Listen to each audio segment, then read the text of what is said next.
Bonjour, bonsoir, chers à toutes, chers tous, bienvenue dans cette nouvelle capsule. Aujourd'hui, nous allons nous allons aborder une thématique. Nous allons parler de la relation entre le vagin et le chat. Et pourquoi le vagin se fait, les gens appellent le vagin la chatte. Quel est le principe premier ou la symbolique? Oui. Les deux ont véritablement de lien. Lorsque vous prenez l'identité profonde du vagin et le principe premier, ou en fait même la forme, la géométrie du chat, les deux ont véritablement de lien en termes de symbolique et de principe premier. Et en tant que métaphysicien, je vais en fait vous aider à découvrir ce principe premier. Je vais vous aider à découvrir le pourquoi c'est comme ça. Alors, avant de commencer, je tiens à vous rappeler vos devoirs. Vos devoirs, c'est de liker la vidéo. Vos devoirs, c'est de partager la vidéo.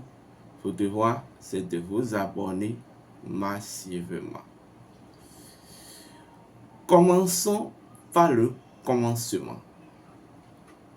Lorsque nous retournons en Égypte ancienne,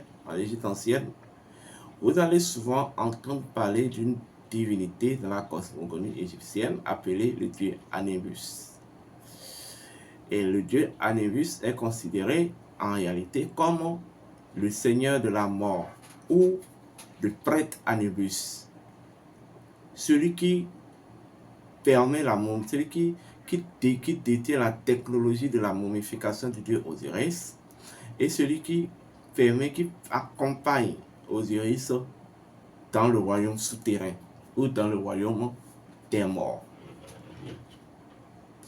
Le dieu Anubis, sur le plan métaphysique et en termes du principe premier, c'est tout simplement le principe de l'équilibre par changement. Il représente le principe de l'équilibre par changement. Vous savez que le fondement même de l'animisme, c'est l'équilibre constant des forces. Donc, c'est quoi? Toutes les forces doivent constamment s'équilibrer. Si je considère l'au-delà comme une force et le monde matériel comme une force, l'au-delà et le monde matériel s'interagissent dans une quête d'équilibre. Et tous les éléments constituant le monde matériel et le monde de l'au-delà, en fait, de façon spécifique, travaillent à leur propre équilibre. Vous comprenez? Donc, la quête de tout élément matériel ou de tous les éléments constituant l'antimatière ou l'imatière, leur quête fondamentale, c'est l'accomplissement de l'équilibre.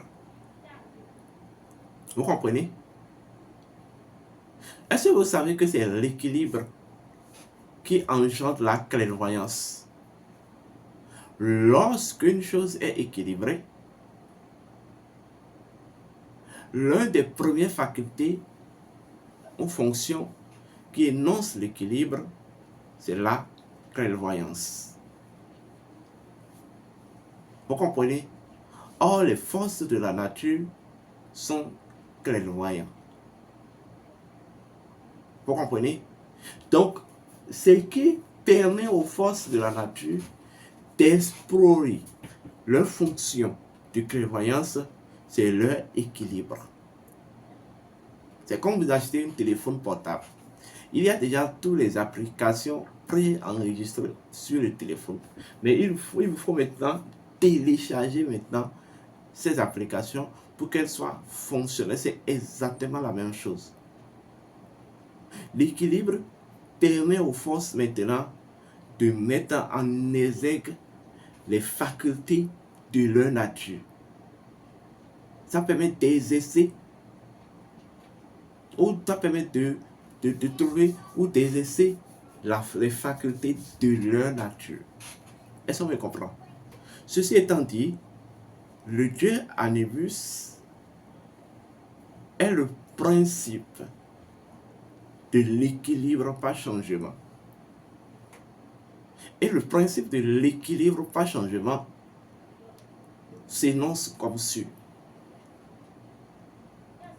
La seule chose qui ne change pas, c'est que tout change. Oui, tout change. Donc, ne voyez pas le dieu Anubis ou le seigneur de la mort comme un ange de la finitude, de la fin des choses, de la vie des existants, de la fin des existants. Non, ce n'est pas ça. C'est vrai que la mort devient en quelque sorte un mécanisme manifestationnel ou en fait une technologie issue du principe de l'équilibre par changement et de la loi du changement ou de la loi de la transposition, puisque un principe génère une loi primordiale et le principe et la loi ensemble vont générer des technologies ou des faits. Et lorsque nous prenons le dieu Anubis, comme je vous l'ai dit, vous êtes en face du principe de l'équilibre par changement. Et en réalité, le code fonctionnel, la fonction de ce principe ou de cette divinité, ou la loi qui constitue le code dynamique de cette divinité, c'est la loi de la transformation par décomposition. Vous comprenez? La loi de la transformation par décomposition. Tout se transforme en se décomposant et en se recomposant. Et c'est ça qui vient situer en quelque sorte la quête ou en fait l'enjeu de la mort. La mort dans son principe premier n'est pas un mécanisme de tuerie, mais c'est un ensemble, c'est une procédure cosmique et universelle qui vous permet de changer d'état de vie. Vous comprenez? Ça vous permet de vous décomposer, de vous transformer, puisque vous étiez des personnes humaines, matérielles. Donc, vous deviez transformer cette personnalité humaine matérielle en une personnalité, en fait, en un individu, vous voyez, profond et divine, ou ancestral. Est-ce qu'on me comprend? Vous vous demandez certainement pourquoi je parle de tout ça. Or, je vais parler du vagin de la femme. Oui. Revenons à notre question. Quel est le lien entre le vagin de la femme et le chat? Et pourquoi on l'appelle la chatte? Bien. Le chat est le premier animal totem du Seigneur de la mort. Vous comprenez? Le chat est considéré comme l'ombre du passage, où le chat incarne la fonction, vous voyez, du passage ou la fonction de l'accompagnement des défunts dans le royaume de l'au-delà par le Seigneur de la mort. Le rôle du Seigneur de la mort n'est pas uniquement de venir activer ou de venir vous mettre sur la fréquence du changement essentiel, ou du changement, oui. Mais son rôle, après avoir quitté le corps physique, son rôle, c'est de vous accompagner dans le souterrain, c'est de vous accompagner dans l'au-delà. Vous comprenez? Et toutes les choses étant symbolisées ou étant représentées fondamentalement par une symbolique, et c'est la symbolique d'une chose qui est en fait le positionnement, qui constitue le positionnement de la chose dans le monde. Est-ce qu'on me comprend? Donc par conséquent, le chat incarne la fonction de l'accompagnateur et de l'accompagnement. Le chat incarne la fonction du passage entre, ou le passage des âmes du monde matériel au monde immatériel. Le chat, dans la magie domestique, a une relation avec le manteau de l'ange de la mort. Autrement dit, l'autorité de l'ange de la mort ou l'autorité du Seigneur de la mort. Est-ce qu'on me comprend? Alors, maintenant, pourquoi les gens lient le chat au vagin? Le vagin dispose de son identité profonde. Et son identité profonde s'énonce en 3 attributs ou 3 codes fonctionnels. Nous avons la première attribut du vagin et de l'identité profonde du vagin, c'est la mort. La deuxième attribut, c'est tout simplement la renaissance. Et la troisième attribut, c'est la vie éternelle. Le vagin, par identité et par nature, est la matrice même de la mort et du changement. Et vous allez constater que dans les légendes associées au dieu Osiris, le dieu Anubis a dû utiliser un chat dans le processus de la momification du dieu Osiris. Or, la momification du dieu Osiris, cette procédure a encore une relation avec le sarcophage.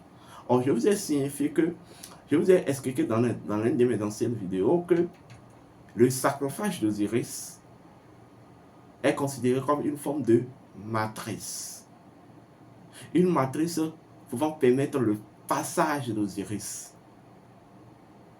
Est-ce qu'on me comprend? Donc le vagin étant la matrice universelle ou la matrice céleste, dans son identité, dans son attribut identitaire qui est la mort, permet aux énergies, aux entités, aux âmes de quitter le plan invisible pour le plan visible. Je m'explique. Lorsque vous prenez un enfant qui est en train de naître, l'enveloppe charnelle va passer par le vagin de la femme, mais ce qui est en bas, ressemblant toujours à ce qui est en haut, la manière dont le corps de l'individu est en train de traverser l'environnement vaginal pour venir dans le monde physique, c'est de la même manière que l'âme doit passer par une matrice avant de venir dans le monde physique pour s'intégrer ou se connecter au corps physique. C'est la même chose qui se passe dans le monde invisible. Donc, le passage, la faculté de passage d'un élément de l'au-delà vers le monde matériel ou du monde matériel vers l'au-delà relève de la fonction de la mort. Vous comprenez? Alors, donc, voilà pourquoi on associe cette fonction à l'identité du vagin, précisément au premier attribut de l'identité vaginale. Et ce n'est pas du côté de l'être humain, vous allez constater, je vous ai toujours dit que la menstruation de la femme est un cycle par lequel les entités et énergie et esprit traversent les mondes invisibles pour venir dans le monde visible. C'est un portail. Les menstrues de la femme, la menstruation de la femme, c'est un portail par lequel les entités quittent le monde invisible pour le monde visible et d'autres du monde visible au monde invisible. Est-ce qu'on me comprend? Voilà. Maintenant, le chat ou la chatte étant la symbolique et l'incarnation de l'autorité, de la fonction de la mort,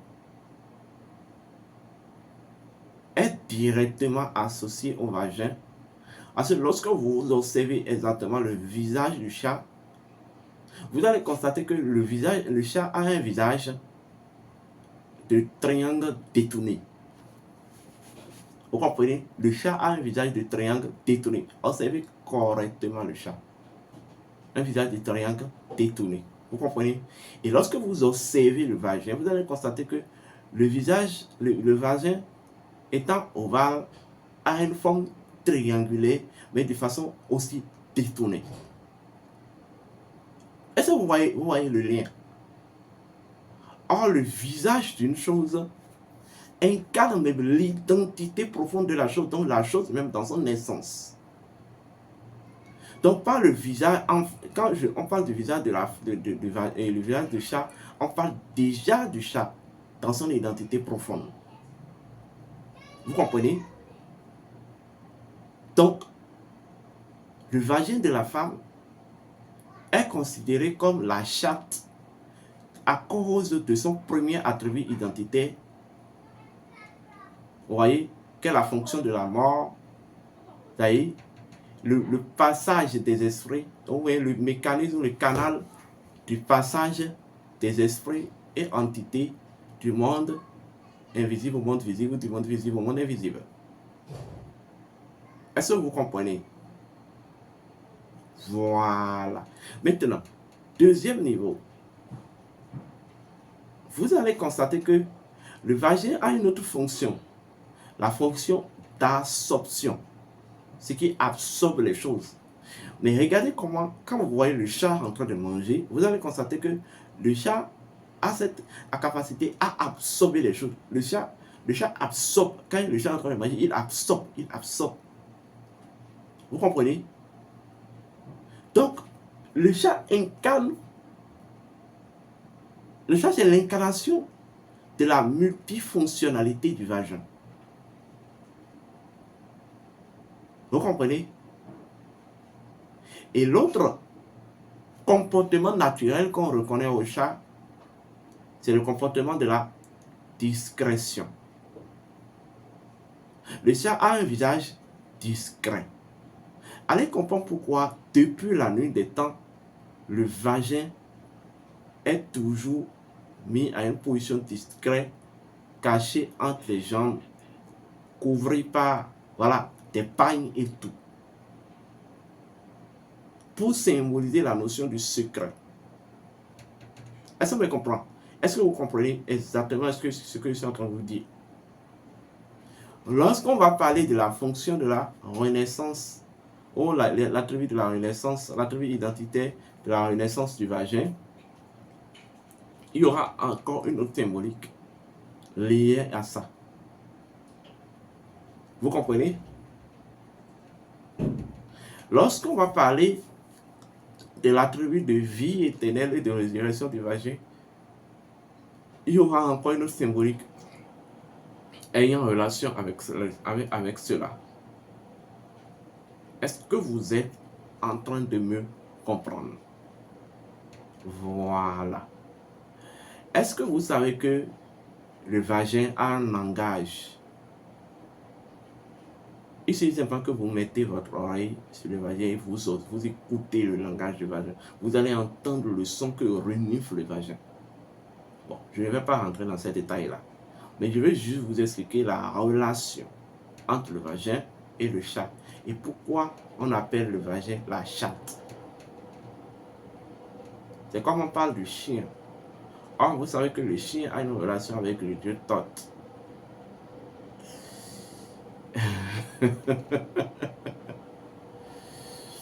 Que les bénédictions soient portées nous bien.